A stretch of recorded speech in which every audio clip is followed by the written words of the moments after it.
que é o crack? O crack é, na verdade, cocaína. O crack não é uma droga diferente da cocaína. O crack é cocaína, só que é uma cocaína fumada. O princípio ativo do crack é o mesmo da cocaína em pó, é o mesmo da cocaína injetável. Então, a cocaína ela pode ser assimilada pelo usuário dessas três formas. A mais comum no Brasil é o pó, que é cheirado pelo usuário.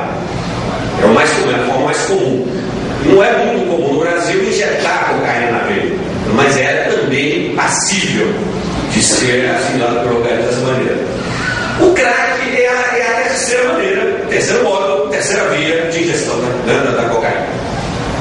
Através de uma pedra.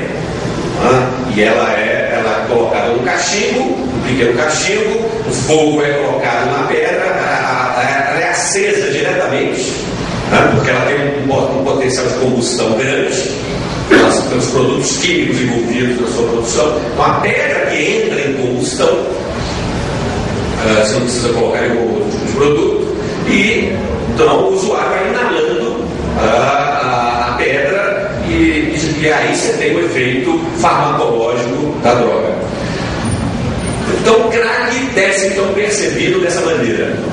Segundo, o crack não é uma droga, conforme muitas vezes se pensa no senso comum, uma droga menor, um subproduto, uma sobra, um resíduo, um restolho da cocaína. Não é. O crack pode ser produzido do pó da cocaína, é muito fácil produzir adicionando os produtos químicos e aquecendo. Então, do pó da cocaína você pode fazer o crack. E você pode fazer o crack, e isso tem se disseminado no Brasil afora. Produz-se crack no dia de hoje da mesma matéria-prima da cocaína, que é a chamada pasta base, que é comumente noticiada pelos órgãos de comunicação em operações policiais, militares, civis, da Polícia Federal, quando muitas vezes a polícia prendeu 50 quilos de cocaína em Uberlândia, em Santa Luzia. A maior parte das vezes o que se apreende não é a cocaína em pó. A maior parte das vezes o que se apreende em certas situações é a pasta base da cocaína. Isso significa o quê? Que ali você tem um centro distribuidor ou produtor da cocaína em pó e do crack. Isso torna a droga mais poderosa e mais nobre.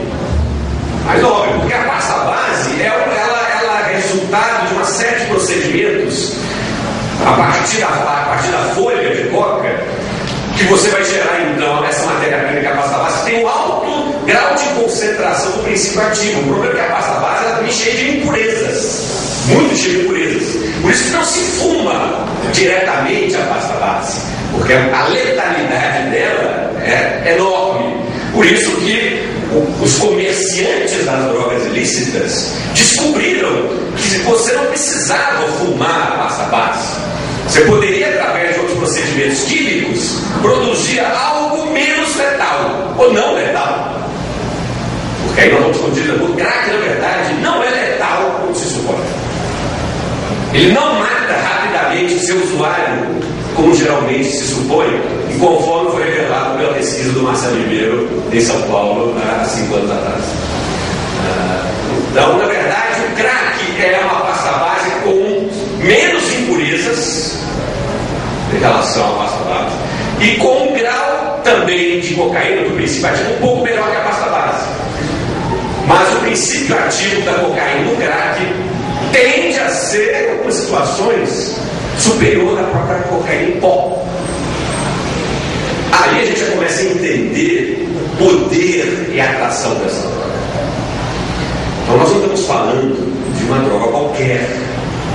Nós estamos falando de uma droga que potencializa os efeitos do princípio ativo da cocaína. O efeito então do crack, ele é mais intenso, mais prazeroso do que o da própria cocaína em pó. A diferença é que o efeito do crack ele é mais concentrado no tempo. por ser mais intenso, e esse intenso, meus amigos, é prazer. O efeito do crack no usuário é de uma sensação indescritível de prazer, conforme os nossos usuários que nós entrevistamos apontaram. E a imagem que eles usam é a mesma. Da pesquisa que eu realizei aqui, com uma das pesquisas feitas em São Paulo. É impressionante. Eles usam a mesma imagem, a mesma metáfora. O prazer que o crack proporciona é mais intenso do que o prazer sexual. Eles usam esse parâmetro comparativo para nos dar a ideia de que é uma droga instigante, atrativa. E por que é sedutora? Porque depois de fumar uma pedra, você vai querer fumar outras. Porque a tentativa de viver de novo aquela sensação absolutamente prazerosa.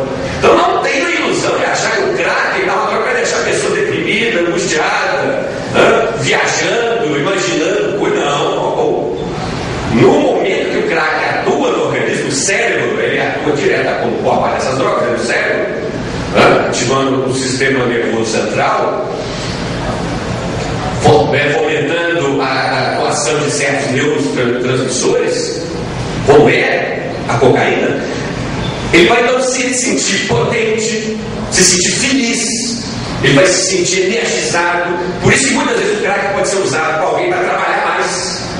Não é, então, não tem nada de misterioso o que vimos. Eu vi, acho, uma matéria ontem no Bom Dia Brasil, ontem ou hoje, onde o repórter identificando o uso crescente do crack por motoristas, de caminhões nas estradas brasileiras.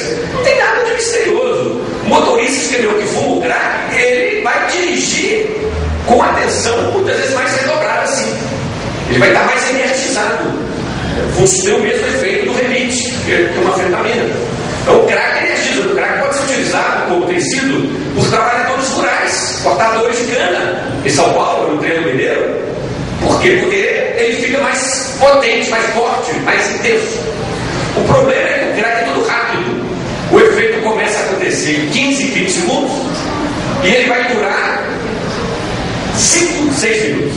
Imagina, uma droga que rapidinho você já está sentindo, ela não é gradual, segundo os usuários. O prazer do crack já é de imediato, dura esse tempo todo. Aí vem o problema seguinte, depois.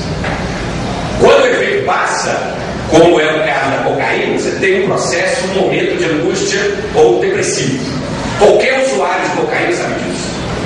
Depois do efeito da cocaína, tende-se a ter uma certa sensação de mal-estar, pequenos momentos depressivos, mas algo absolutamente controlável. No crack, isso é também potencializado. Da mesma maneira que você vai ao topo do prazer, você vem para o piso da angústia, né? De uma sensação depressiva. Então essa dupla dimensão faz do usuário do crack um estímulo para que ele busque outra pedra ou outras pedras. Não significa que quem fuma o crack pela primeira vez vai se tornar dependente químico. Isso está desmistificado pelas pesquisas. Isso não é verdade. Ninguém que fuma crack uma vez já se tornou dependente da droga. Isso não é verdade. Todos os estudos feitos em São Paulo mostram que não é bem assim. Mas, à medida que você gosta da pedra, começa a achar, eu vou fumar essa pedra, eu vou fumar de forma controlada, como eu fumo baseado. É isso? Eu vou fumar de forma controlada. Se é possível fumar a maconha de forma controlada, é possível.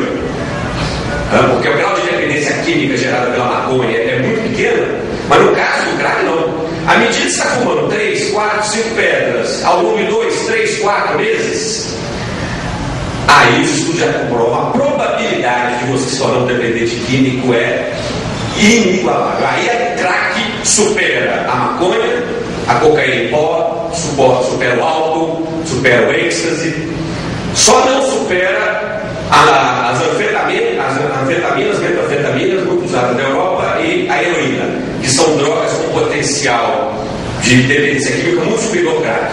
Mas na escala internacional, o crack é a terceira droga conhecida hoje no mundo com maior potencial de provocar dependência química, segundo estudos britânicos aos quais eu tive recente acesso. Então, se não era primeiro uso, Mas no uso continuado de poucos meses, daquela busca do prazer inicial e da superação da angústia, daquela depressão pós-prazer, você tem uma probabilidade de uso continuado, e do uso continuado, aí sim vem a dependência química. O cérebro passa a demandar a droga. Nesse momento, o usuário já não tem plena coordenação e controle das suas vontades. Dependência, o conceito de dependência química foi isso. Dependência química envolve uma demanda do organismo, no caso do cérebro, por certos neurotransmissores que são potencializados pelo efeito da droga, pela existência dela na corrente sanguínea. Então, a demanda do uso passa a ser não de uma vontade intencional e voluntária do usuário, mas por um imperativo do cérebro. Aí o indivíduo não tem mais controle. Essa é a situação que se chama de dependência aqui. Aí, quando ele não faz uso da droga, por 5 dias, 6 dias, ele tem crise de abstinência, que os psiquiatras, os médicos já diagnosticaram. Ele pode ter sudorese, ele pode ter crise de ansiedade, ele pode ter algumas situações de ficar agressivo, e aí nesse momento é uma pedra, busca-se a pedra de qualquer maneira, por qualquer motivo. A abstinência, a crise provocada pelo organismo é tão grande que o indivíduo não tem autocontrole. Nesse momento ele precisa de tratamento médico, ele precisa de medicamento. É a única maneira de lidar com as crises de abstinência, segundo os estudos psiquiátricos já existentes no Brasil. Pois bem, então o crack tem esse potencial, esse poder, por isso que é uma droga diferenciada, esse é o argumento. Apesar de ser cocaína, mas ela é diferenciada. Então ela tem um poder de dependência superior a todas as outras existentes no Brasil. E, de alguma maneira, ela também vai suscitar situações de paranoia no seu usuário, quanto mais aquele já está numa situação muito intensa de dependência. Esse usuário, ele tende a criar situações de angústia muito intensa, a ponto do usuário, nas crises de paranoia, ser conhecido no comércio corriqueiro do crack como noia, ou noinha. É uma expressão usada em todo o Brasil. O noia ou noinha é um usuário compulsivo do crack. Muitas vezes ele está nas cracolândias, ele já abandonou tudo. Outras vezes ele pode estar na rua, em casa, oscilando, mas ele é também conhecido como noia ou noinha. Noia e noinha vindo de paranoia. Outro dia eu vi um depoimento de um publicitário em São Paulo, Klaus Keller. O depoimento é: ele usou crack durante 8 anos, no extremo, no ápice do uso. Ele estava nas ruas do centro de São Paulo, na região da Cracolândia de São Paulo, e nas crises de paranoia dele, ele descreve o seguinte: nessas crises eu sentia que eu estava sendo perseguido por todo mundo, policiais, todo mundo queria me pegar, queria me bater, queria me matar. Segundo ele, é essa crise de paranoia. E ele, para se proteger, ele entrava nos bueiros das ruas e ficava ali horas e horas nos bueiros. E ficava no bueiro como uma atitude de proteção, explicada pela crise paranoia. Então não é nada de alguma maneira inusitado a gente ver os usuários quando tomaram crack em situações absolutamente abjetas. O usuário compulsivo do crack, quando ele já está de alguma maneira numa dependência muito acentuada, ele é capaz de fazer uso da pedra por 5, 6 dias consecutivos. E quando eu digo consecutivos, pessoal, é sem dormir, segundo as nossas pesquisas revelaram. Sem dormir. Ele é capaz de fumar pedra a cada 2 horas. Façam os cálculos. Alguém que está usando uma pedra a cada 2 horas, 24 horas, 12 pedras por dia, por 5 dias, 60 pedras ininterruptas. Não dorme, não come, não faz higiene do corpo. Esse é o personagem que muitas vezes a gente está vendo nos meios de comunicação. Esse indivíduo já está em um alto grau de desumanização. Esse indivíduo está, em boa medida, sucumbido pela pedra, que é a expressão usada, a pedra. E esses não são casos isolados. De alguma maneira, há vários indícios que o uso compulsivo do crack leva o indivíduo a isso. No extremo, quando ele chega aos 5º, 6º dia, já está exausto. Aí ele pode voltar para casa, se alimentar, ou ele pode procurar uma comunidade terapêutica ele vai procurar uma ajuda, ele passa uma semana se desintoxicando, mas depois volta. E fica nessa ida e vinda, nessa oscilação. Isso é muito comum no usuário do crack. Daí a gente começa a compreender as principais vítimas, as vítimas imediatas dessa droga. Primeiro, o usuário. Essa é a grande vítima. Ele não é o mal, ele não é o demônio, ele não é, de alguma maneira, um ser a ser pensado como um objeto de criminalização, de prisão e de punição. O usuário compulsivo do crack, ele é absolutamente uma vítima de uma droga que domina seu corpo, seu cérebro. O compulsivo já não tem mais controle sobre suas vontades. Não tem mais. Então ele é capaz sim de passar esses dias e se até situações extremas, abandonar tudo. Ele abandona o trabalho, o estudo, não consegue mais, não tem mais capacidade de concentração, de disciplina. Ele rompe as relações familiares. Então ele se torna um sujeito à margem da vida familiar, de todas as relações que ele estabelece. Ele rompe essas relações. Não há nenhuma outra droga que a gente conheça no Brasil que chegue a tanto. Nem o álcool, que tem um efeito social muito danoso, gera fenômenos tão fortes como o do usuário compulsivo do crack. Então aí a gente começa a entender por que surgem as cracolândias nas cidades. Por que o crack gera cracolândias? Porque poderíamos perguntar, mas por que a maconha não gera maconholândias? A cocaína não gera cocailândias? Ou mesmo o álcool não gera alcoolândias? Não gera. Não gera.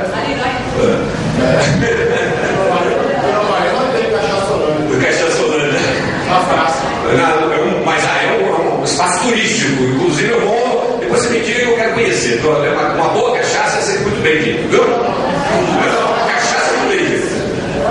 Mas não, o crack é outro problema. O crack tende a gerar esse fenômeno urbano da colônia exatamente pela desagregação das relações familiares do indivíduo, pelo rompimento dos seus laços sociais, de trabalho, etc. Então ele passa a estabelecer os elos de solidariedade apenas entre os usuários. É ali que ele se identifica como grupo. E ali ele vai se sustentar e sobreviver dias e dias, e depender, pode sobreviver anos. Reforça aquele outro argumento, que a possibilidade dele morrer por overdose é muito pequena, segundo os estudos do Marcelo Ribeiro. Geralmente os usuários de crack podem morrer por problemas pulmonares ou problemas relacionados à prostituição. Aí a gente começa a entender outras dimensões do fenômeno. Usuários compulsivos do crack tendem a se prostituir por valores ínfimos para conseguir R$5, R$10 para comprar pedra. Então você tem uma prostituição muito. E a gente tem que tomar muito cuidado para falar em termos de prostituição, porque as lideranças do movimento dos prostitutos do Brasil não gostam de comparar a prostituição do crack é diferente da nossa. É assim que eles realmente conseguem ver. Porque a prostituição do crack é uma prostituição